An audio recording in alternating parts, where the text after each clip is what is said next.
Here we are on the roof of the addition, shingled, low slope. Here's the messed up areas, tearing the shingles off, patching the roof, putting underlayment down, then I'll be installing metal.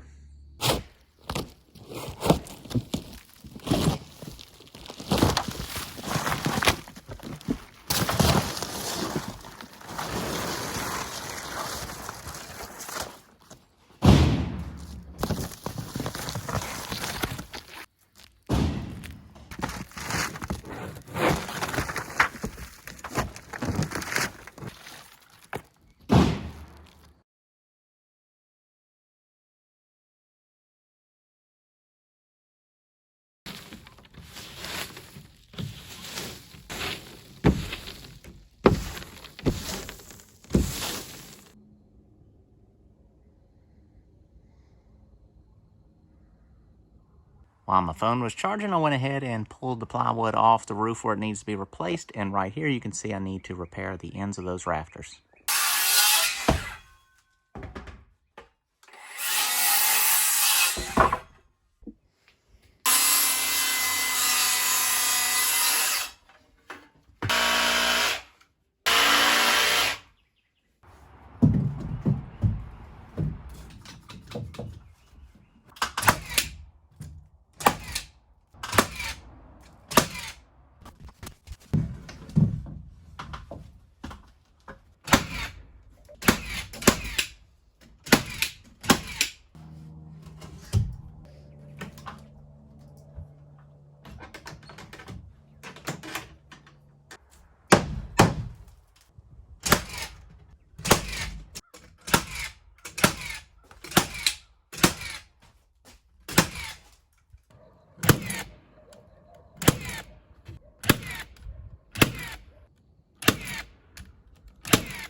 I'm pooped, totally pooped, but the underlayment's down. The only thing I'll have to do is take that little piece you see I kind of have flipped back on itself and tuck that underneath the roofing so it's all kind of flashed in. I'm not doing that right now. It's not gonna rain tonight or tomorrow. So when I'm up here tomorrow working, I'll take care of that. Next steps, measuring for roofing. So I'm doing painted steel roofing, I think. And they cut it to length so I can tell them exactly how long I want it, and it will be made up to the length that I want. I need to do some fascia and soffit on here, sheathing on the wall, and then I'll do some house wrap, I think, on the outside of this. And I'm aiming to vinyl side this. I think it'd just be nice to go ahead and just handle this the best way I can, which is metal roof, vinyl siding, and then vinyl underpinning, and then I'll probably end up cleaning and painting the trailer. So all I need to do is decide what color painted roof I want.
off camera, I added this blocking in between all of the rafters. So this closes off the space where the soffit is, so my insulation will go right to that. I also need to do it right up top. They didn't have it before. You see the insulation between the studs, and then there's plywood on the back side of this wall, this being the main part of the trailer. So there's a gap between that plywood and the actual exterior of the trailer. And what was happening is the squirrels were coming into that gap, and then they didn't have blocking in the top. And squirrels were going up into the void between the drywall ceiling and the sheathing on top. So that was a major problem. So I'm going to add blocking there. But tonight I'm running out of lumber, so we just put the blocking here, and I can go ahead and start the OSB and run up. And then before I put the last sheets up, I will fit that blocking in on that top wall as well.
Take a quick look at the framing before I move on to sheathing the roof. And that's a detail of those extensions. Very simple, not tied back into the house or anything fancy. Just did pocket hole screws in those 2x6s. This is about a 12-inch overhang, 12, 13 inches or so. It'll get plywood for soffits. That's a treated decking board for the rake board or whatever you call it right there. Then the fascia is also just a treated decking board. So it'll have drip edge will come over, then it's going to have synthetic paper, and then metal roof. Here's the metal 10 sheets, 30-foot long roof line. The overhang's about 10 inches on that side, and then I think 13 or 14 inches on this side. And I had to shift that because the end of the trailer limited how far the overhang could go that way and how I need to flash into it. Let me show you the other side real quick. Here we are on the far side. Same exact construction technique, just a smaller overhang. And then you can see, well, can't see that great. You can see the end of the trailer. So I've got to kind of account for the gable trim piece that's going to go up in there. And then you can see the existing, oh gosh, hold on. You can see that existing metal right there that we're going to be kind of have an L-shaped flashing that comes out and then over top of the metal roof. If you look at, see that gap between the addition and the trailer is slightly tilted this way. I could jack it up, and then I think this is slightly tilted this way, so that you split the difference, and just the slightest little angle all the way up here, it opened it up. And that's where the squirrels were entering. They were coming up these trees, and there was a post coming up right here. Go up there and jump on, and then come under and crawl in. All that's going to be closed up. I'm probably not even going to deal with leveling it out. When you go inside and you put the level across the floor, you really can't tell. I don't know what it could be. The floor might be flat, and then the wall could be racked a little bit when they put the siding on there. I'm not sure. But all that will be resolved. Here we are from the hill. These are great views to show you how bad it looks. And then I think you will all be, well, not all of you, a lot of people have vision, but for the people who look at this and go, oh my gosh, I can smell that place. You know, to see the transition occur. I mean, you've seen it happen on the other places. This place is going to be a clean, cute little mobile home in 3 bedrooms. And you can think about this as far as financially speaking. If you were able to grab up a place like this and a location you're okay with, you know, it can be fixed up so nice. And yeah, it's just a trailer. But a lot of times you're not going to have that much money in it. This is 1 acre that this place sits in. So 1 acre in a ragged out trailer, take your time, fix it up. If you got a family, you might have to get it at least fixed up to a certain extent before you bring them into something like this. But if you're just some guy, you know, I'm just working on this place off of battery tools and a generator right now. I don't even have electric service because I don't want the service fee each month. And there's no advantage for me to have the power. I don't need water here right now. So it's just going to keep it super inexpensive while I'm working on it. I'm going to go ahead and get all the sheathing down, and I've got to do some more blocking on the rafters.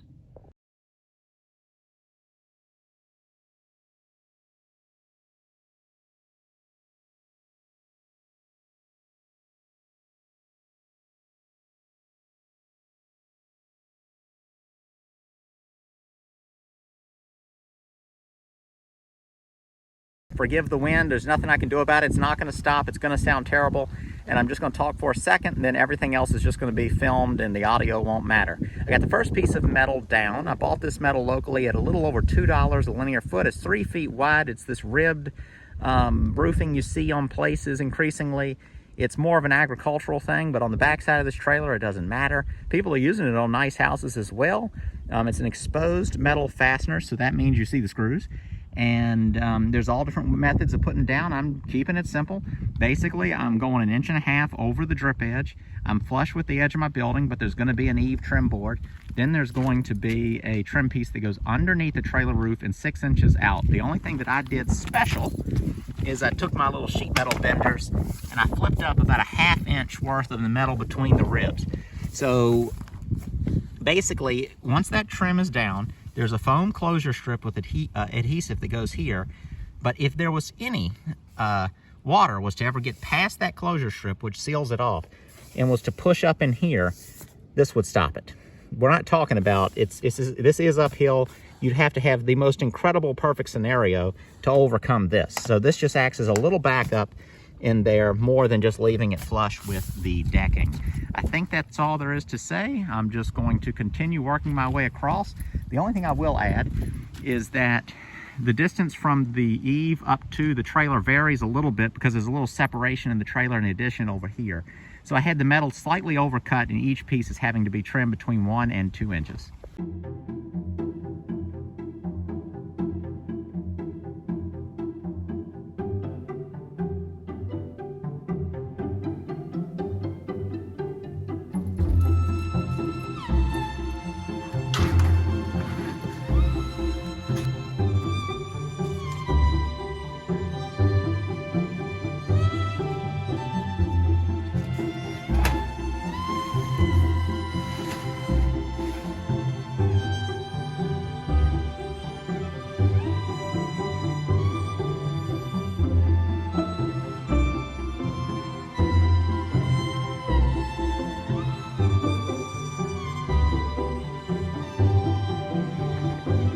right, this is the last sheet.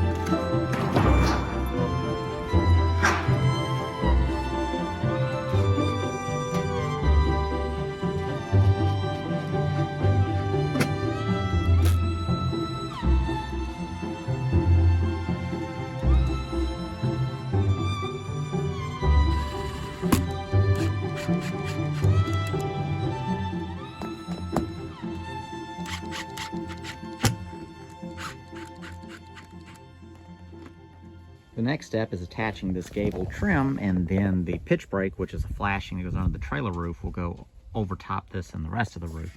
This is the orientation it goes on the roof. The raised section up top goes over the last rib, and then this piece right here will go down that board you see that I've painted white. I went ahead and pre-painted it white where I wouldn't be trying to paint it later up against this. Chances are I'll end up aluminum wrapping that after I put a soffit in, but I just went ahead and painted it white to get that out of the way in case I just painted it. This is proving to be trickier for me than I thought it was going to be. I had to cut back my roofing and fold up a new kind of edge there. I ran the full length piece down. I left the bottom screws out to where I've got some flexibility, and now I'm tucking the last little piece up in there. How I did that is the hem on the underside, I have trimmed it back and trimmed it off here. Same on the top. Then I open up those hems, top and bottom, and this is tucking up in there 4 inches. Down at the eave, what I did is I've cut this to length to where that cut right there, that's a plumb cut, that's vertical with the end of the metal there. And then I folded that shut to kind of close it off. This is pretty standard. I kind of made a little bit of a mess of it. You won't really notice that too much from the ground. If I wanted to, I can do some touch-up painting on that, which I won't. Full view of it. Again, the end is plumb cut.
Here we are, we're done. Metal's down. This marks the first thing I finished on this project as well. Regardless of what order I'm posting these videos on, this roof will be the first thing that is completed.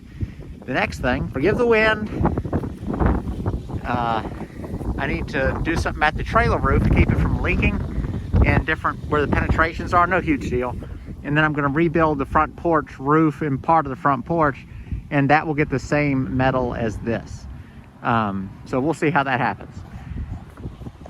And as for this job, it went, I think, very, very smooth for my first time doing it. It's a simple metal to put down, but still it went smooth. There wasn't any major hiccups. There was a lot I learned, or I'll just say just the experience of doing it just kind of clues you into how you'll go about stuff next time. So there's the flashing. It's called pitch brake. So just where the pitch of the roof is going to a different roof, angle basically is what it would be used for. So one thing I'll show you is when you sight down it, you can see sort of the dimples from the screws being tightened down. And then right here at the end, you'll see this less dimpling. I've really kind of dialed in how tight I was making them over here. And I'm not over tightening them. The reason that it dimpled is because there's that foam closure strip, so it just kind of is able to, you're not screwing into as solid of a surface as when you screw into these flats directly into the decking, the sheeting material. So on these last ones, I got down sideways and I looked at them until I just snugged up that screw, but without dimpling it. So, I mean, it truly does not matter back here. They're not over tightened as far as crushing the washers. It's just, but cosmetically speaking, if you were trying to, this metal is still exposed fastener, so it is what it is. It's not the prettiest type of metal roofing. But if you were really trying to do the best you could, watching how tight you put those screws down makes a difference. I do see a lot of roofs when you drive past them, you can tell people have really impacted the screws down, which is crushing the washers, probably makes them go bad fast. Even all in the flats. So let me give you a few views of it, and then we're going to call this one done.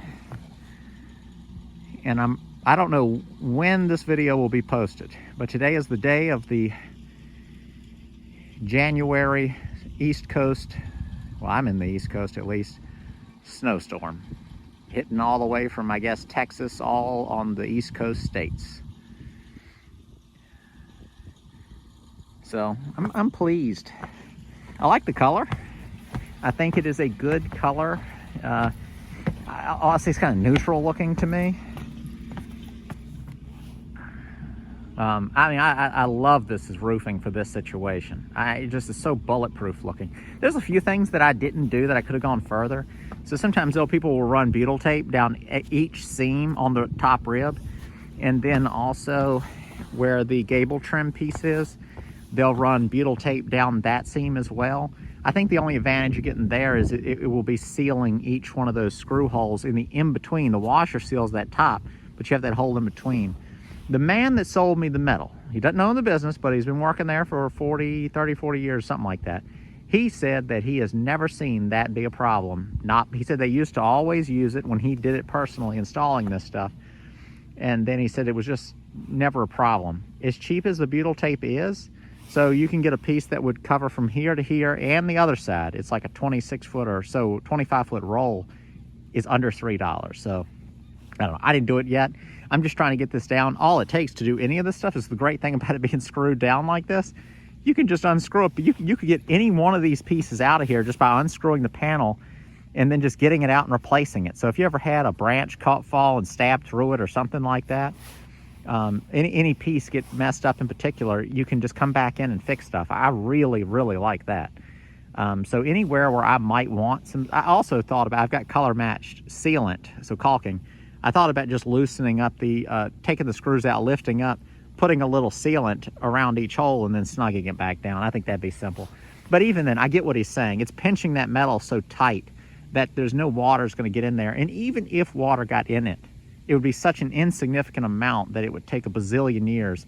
And this structure, as a trailer with an addition on it, is just not going to be around longer than the lifespan of this roof. Something will happen to this spot. You know, my idea ultimately is if I had plenty of money, I would just get rid of it and just have it just be the land here. But the investment sort of side of it would just be to tear this whole trailer down and me personally build a smaller sized house from the ground up. I've never done that, built an actual house, so I thought it would be kind of fun to do a total DIY house build. But that's not in the cards for any time soon.